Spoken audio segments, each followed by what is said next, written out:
September 22, 1943. A gray Norwegian fjord lay silent in the dawn. Beneath the cold water, something moved. It wasn't a whale, it wasn't a seal. It was a machine barely bigger than a city bus. Inside, 4 men breathed recycled air. They'd traveled 600 miles underwater. Their target sat just ahead, the most feared battleship in Hitler's navy, the Tirpitz, 50,000 tons of German steel, 8 15-inch guns, armor thick as a castle wall. It hid in these fjords like a lion in a cave. No bomber could reach it, no torpedo could find it. The entire British home fleet couldn't lure it out.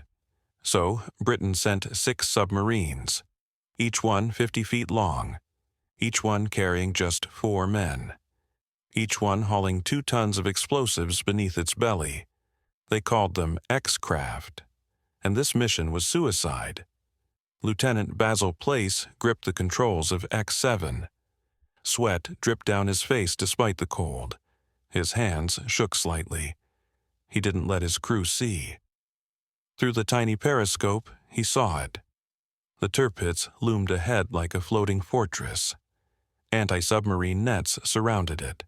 Patrol boats circled constantly. Hydrophones listened for any sound. Depth charges sat ready on every deck. Place whispered to his crew, "We're going in." The tiny submarine crept forward. Metal groaned softly. Every man held his breath. They were 3 miles inside enemy territory. Norwegian mountains rose on both sides. German soldiers stood on every shore. Escape was impossible. But they hadn't come to escape. They'd come to kill the beast. The Tirpitz terrorized the Royal Navy for 3 years. She never fought a major battle. She didn't need to.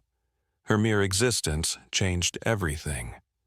Every Arctic convoy to Russia needed massive protection. Battleships, aircraft carriers, dozens of destroyers. All because the Tirpitz might appear. Churchill called her the Beast. He obsessed over her destruction. The RAF bombed her base repeatedly. Nothing worked. The fjords protected her perfectly. She was sister ship to the Bismarck. That monster had died in 1941. The entire British fleet chased her across the Atlantic. Hundreds of ships, thousands of men. 1 week of desperate hunting. The Tirpitz learned from her sister's death. She stayed in Norway. She hid in the fjords. She waited. German planners knew her value.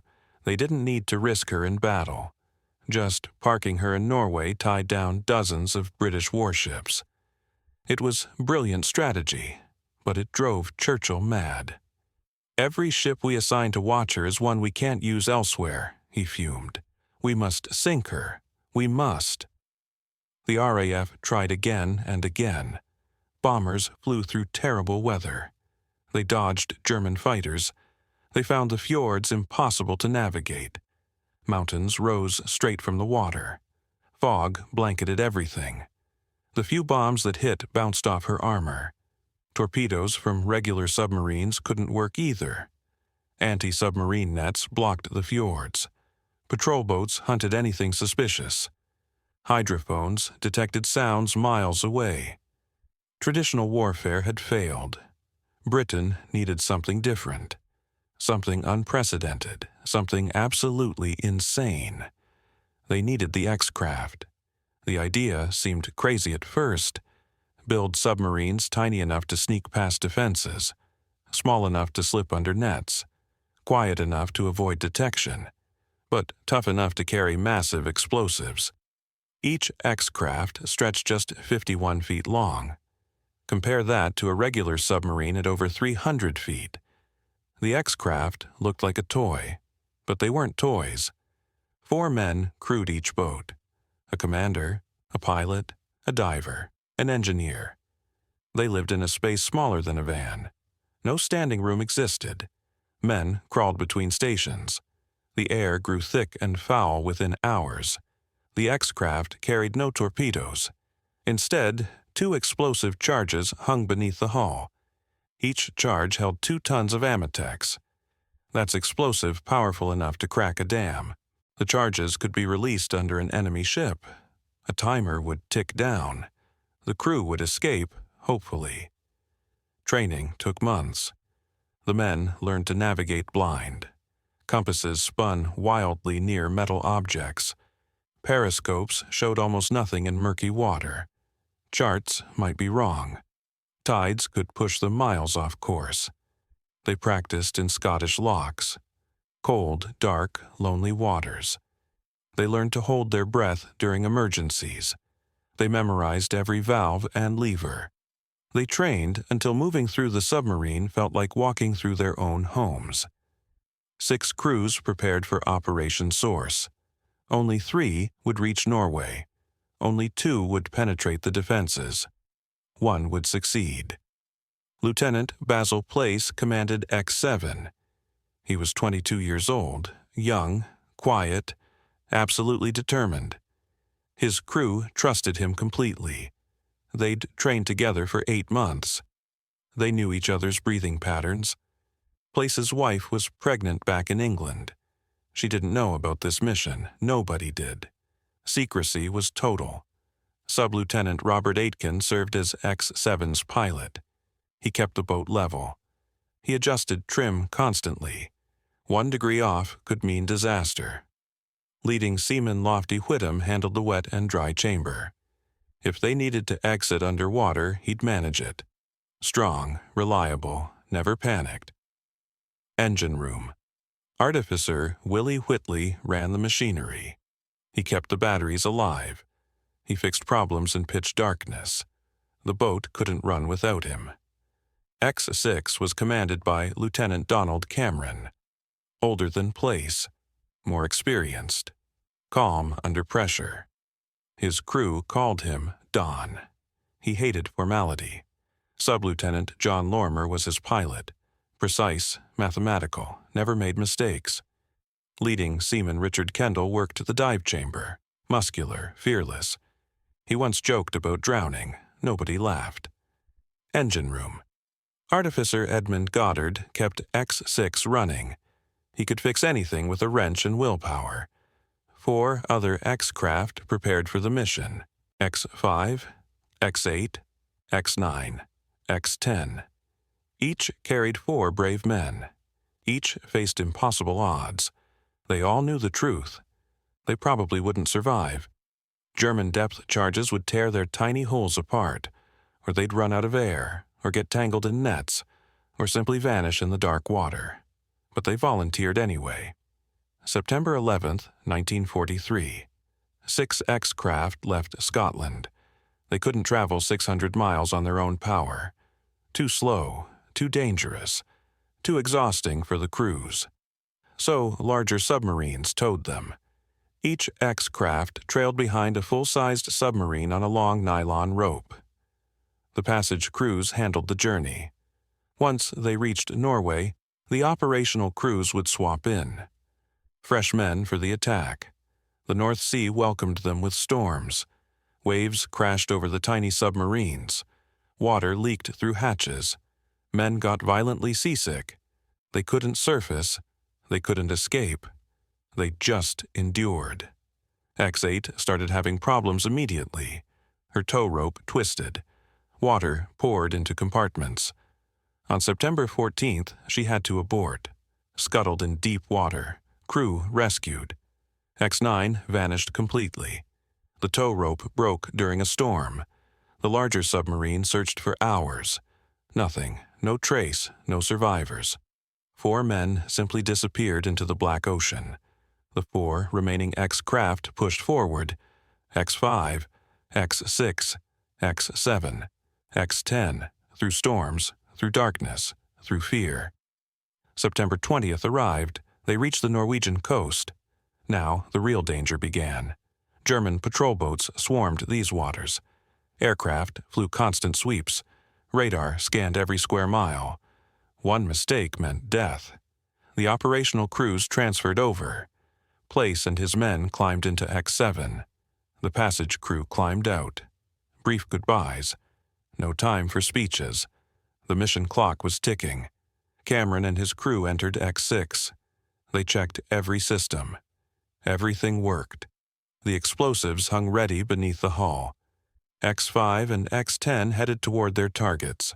Other German battleships lay in nearby fjords. The British wanted to hit multiple ships simultaneously. X7 and X6 had the main prize, the Tirpitz, the Beast. September 21st. Midnight approached. Place guided X7 toward the entrance to Fjord.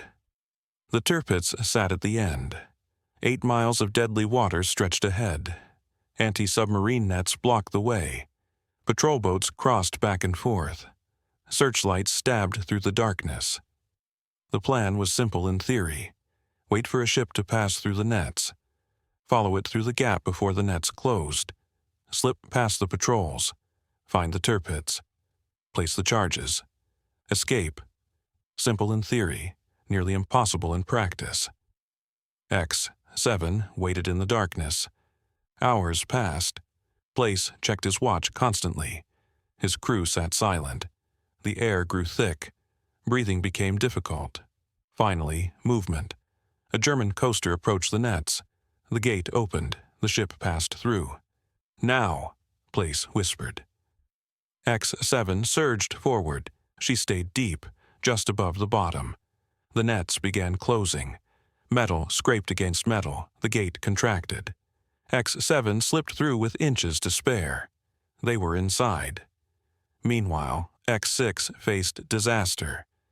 Cameron's boat hit trouble immediately. The periscope flooded. Seawater poured in. They couldn't see where they were going. They had to navigate blind. Cameron made a choice. Surface briefly. Fix the periscope. Risk detection. They surfaced in darkness. Kendall worked frantically on the periscope. Tools clattered. Metal squeaked. Any second, a searchlight might find them. "Fixed," Kendall gasped. Down they went. Back into the black water. The periscope worked again. Barely. But they'd lost track of the nets. Cameron had no idea where the entrance was. He decided to go under, dive deep, crawl beneath the nets. X6 descended. 50 feet, 60 feet, 70 feet. The bottom loomed. The nets hung somewhere above. Cameron couldn't see them. He just pushed forward. Blind faith and courage. Metal scraped overhead. They were under the nets. They'd made it. September 22nd. Dawn broke. Place raised X7's periscope.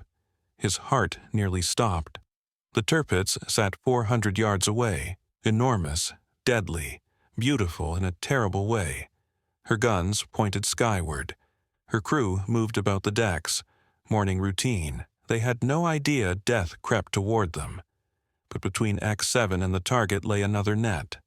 Close in, protecting the ship directly. Place had to get through it. Somehow. He decided to go over, surface slightly, climb across the top of the net, submerge again on the other side. Insane, risky, but necessary. X7 rose. The conning tower broke the surface. German sailors stood on nearby vessels. They looked right at X7. Place froze. Would they sound the alarm? The Germans waved. They thought X7 was some kind of buoy or debris. They turned away. Place didn't breathe. He maneuvered X7 over the net.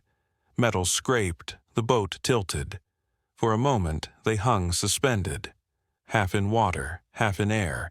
Then they slid over, down the other side, submerged again, inside the final defense. The Tirpitz loomed directly overhead. Cameron faced worse problems. X6 got tangled in a net. The boat couldn't move. Kendall tried to free them. He worked the controls desperately. The net held tight. They were trapped. Cameron made a decision. Surface. If they were caught, they'd surrender. Better captured than dead. They'd completed most of the mission. Getting caught now wasn't failure. X6 rose. She broke the surface right next to a German patrol boat. German sailors shouted. Alarm bells rang. guns pointed at the tiny submarine. Cameron climbed out. He raised his hands. "We surrender," he called in English. The Germans couldn't believe it. A British submarine? Here? How? They pulled Cameron and his crew aboard, tied their hands, started questioning them. "Where did you come from? How many others? What's your mission?" Cameron said nothing. He checked his watch. The charges beneath X6 would detonate in 90 minutes. He just had to stall. Place maneuvered X7 beneath the Tirpitz's hull. The massive battleship blocked out the sun. Shadows engulfed them.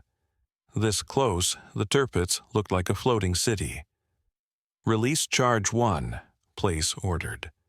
Aitken pulled the lever. A metallic thunk echoed through the boat.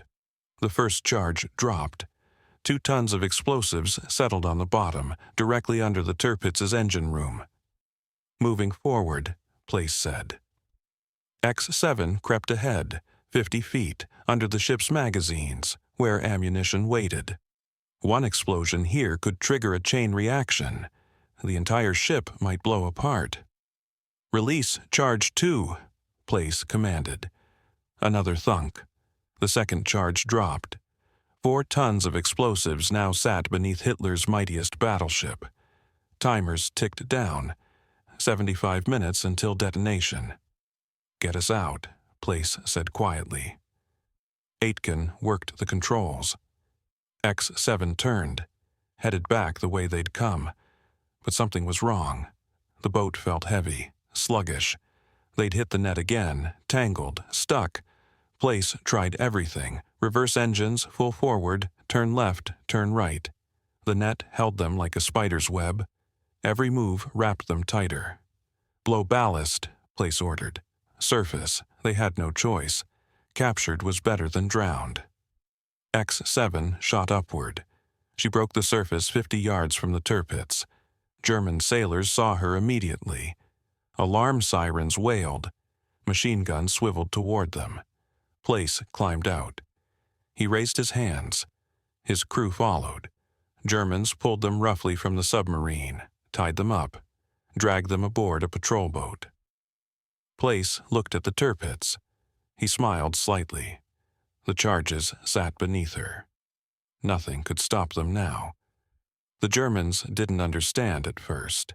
2 British submarines, captured within minutes of each other? What was happening? An officer questioned Cameron. "How did you get here? Where's your mothership?" Cameron glanced at his watch. 60 minutes until detonation. He needed to keep them confused, keep them away from the Tirpitz. "We came from Scotland," he said calmly, "in these boats, all the way." The officer stared. "Impossible. These boats can't travel that far." "We did," Cameron said. He smiled. "And we weren't alone." That got their attention. More submarines? Here? Panic spread. German patrol boats rushed everywhere, searching, dropping random depth charges.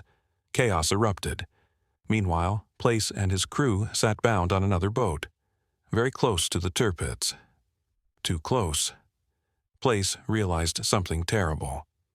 When those charges blew, the blast would kill them too. They'd succeeded, but wouldn't survive to see it. He closed his eyes. He thought of his wife, his unborn child. He'd done his duty. A German officer approached Place. "What were you doing?" Place said nothing. "Tell me," the officer demanded. Place checked his watch. 30 minutes. He looked up at the Tirpitz. German sailors walked her decks. Hundreds of men, doing their jobs, about to die. Place spoke quietly. "You should move your ships away from the Tirpitz. Right now." The officer frowned. "Why?" "Just do it," Place said. "Move everyone away, quickly." Something in Place's voice convinced him. The officer started shouting orders. Boats began moving, but slowly, too slowly. Germans didn't understand the urgency. 20 minutes. Cameron's interrogator kept asking questions. Cameron kept stalling, kept inventing details, kept checking his watch. The man thought Cameron was nervous. He had no idea. 10 minutes. German sailors on the Tirpitz's deck noticed something. The 2 small British submarines sat nearby, surrendered, captured. But what if they carried bombs? An officer ordered divers down. Check beneath the Tirpitz. Look for anything suspicious. 5 minutes. German divers found the charges. Massive metal containers sitting on the bottom. They tried to move them. Too heavy. They tried to disarm them. No time, they surfaced. Started screaming warnings. Mines, under the ship, get everyone off. Sirens wailed. Germans ran, some jumped overboard, others raced for the gangways. Panic consumed the ship. 2 minutes. Place watched from the patrol boat. He'd been moved far enough away, maybe he'd survive, maybe. Cameron sat on a different boat, still close to the Tirpitz. He closed his eyes. 1 minute. The world went silent. Everything froze. Men stopped running. Birds stopped flying. Time itself seemed to pause. Then the charges detonated. The first explosion came from deep below. A dull crump. Water between the Tirpitz and the seabed compressed. The shockwave hammered upward. The battleship's keel buckled. Metal screamed. The second explosion followed instantly, right under the engine rooms. The blast tore through compartments. Water rushed in, pipes burst. Steam filled the corridors. The Tirpitz lurched violently. Her entire 50,000-ton mass lifted 3 feet out of the water. She hung there for an impossible moment, then crashed back down. Water fountained skyward. A column of spray reached 50 feet high. Men on deck flew through the air. Some landed in the water. Others smashed into bulkheads. Below deck, the lights went out. Emergency generators kicked in. Damage control teams rushed toward the flooding compartments. The battleship listed. 3 degrees, 5 degrees. Water poured into the breaches. Engineers fought desperately to close watertight doors, to stop the flooding, to save the ship. Place watched from his patrol boat. He couldn't help smiling. They'd done it. The beast was wounded. Cameron saw it too. Relief flooded through him. The mission succeeded. Whatever happened now didn't matter. German officers stared in shock. The Tirpitz, Hitler's invincible battleship, was crippled. In their own protected harbor, by 2 tiny submarines. It seemed impossible, but the listing ship proved it. X-5 never reached the Tirpitz. German patrols found her first. Depth charges rained down. The tiny submarine shattered. All 4 men died. Their names, Lieutenant Henty Creer, Sub-Lieutenant Terry Lloyd, E.R.A. Nelson, Stoker Hindmarsh. Heroes forgotten in the chaos. X-10 suffered mechanical failures. Her charges wouldn't release. Lieutenant Hudspeth made the painful decision. Abort, return home. His crew survived. But they'd carry the guilt forever. X-7 and X-6 succeeded. 4 tons of explosives under the beast. The mission was complete. The Tirpitz didn't sink. Her crew fought brilliantly. They contained the flooding. They stabilized the list. The ship settled onto the bottom of the fjord. Her decks remained above water, but she was finished. 2 engine rooms destroyed. Electrical systems wrecked. Hull cracked in multiple places. The rudder jammed. She'd never sail again at full capacity. German engineers assessed the damage. 6 months minimum for repairs. Maybe more. They'd need to drain entire compartments, replace massive turbines, re-weld the hull. For 6 months, the Tirpitz would sit useless. For 6 months, Britain wouldn't need to guard against her. Ships could be sent elsewhere. Convoys could sail with lighter escorts. The strategic victory was enormous. Churchill received the news in London. He stood up from his desk, walked to the window, stared out at the city. Then he smiled. "The beast is wounded," he said quietly. "Well done, boys." Place and Cameron were taken to prisoner-of-war camps. German officers treated them with respect. They'd witnessed incredible courage. Even enemies can admire bravery. Place spent 2 years in captivity. He never stopped thinking about his crew. Aitken, Whittam, Whitley, they'd survived. They'd been captured together. They supported each other through the long years. Cameron and his crew also endured captivity. They never spoke about the mission. German interrogators tried everything: threats, bribes, psychological pressure. The men stayed silent. When the war ended, both crews came home. Britain welcomed them as heroes. King George VI personally awarded decorations. Place received the Victoria Cross, Britain's highest honor for valor. Cameron got one too. The citation read simply, "For great courage and determination in carrying out successful attacks on the German battleship Tirpitz." Successful attacks. 4 tons of explosives. 6 months of repair. 1 crippled beast. The X-Craft program proved itself. Britain built more. They attacked Japanese harbors later. They cut undersea cables. They marked D-Day invasion beaches. These tiny submarines became legendary. But Operation Source remained the greatest achievement. The day 6 men in 2 miniature submarines wounded Hitler's mightiest ship. The Tirpitz never fully recovered. Even after repairs, she wasn't the same. Her engines couldn't reach full power. Her crew knew she was vulnerable. The mystique was broken. In November 1944, RAF bombers finally finished her. 12,000-pound tallboy bombs smashed through her deck. She capsized. Over 1,000 men died. The beast was finally slain. But the X-Craft had already done the critical damage. They'd proven that small can defeat big, that courage can overcome impossible odds, that 4 men in a tiny submarine can change the course of war. Place lived until 2094. He rarely spoke about the mission. When asked, he'd simply say, "We did our duty." Cameron passed away in 1961. A quiet man, a humble hero. His family kept his medals in a drawer. He never displayed them. The other crewmen lived normal lives after the war. Aitken became a teacher. Kendall ran a shop. Goddard worked as an engineer. They didn't seek fame. They'd done what needed doing. But history remembers. The 6 X-Craft that set out. The 4 men per boat. 24 volunteers facing certain danger. 10 men who died trying. 8 men who succeeded. 14 men who proved that bravery isn't about size. The X-Craft themselves are mostly gone.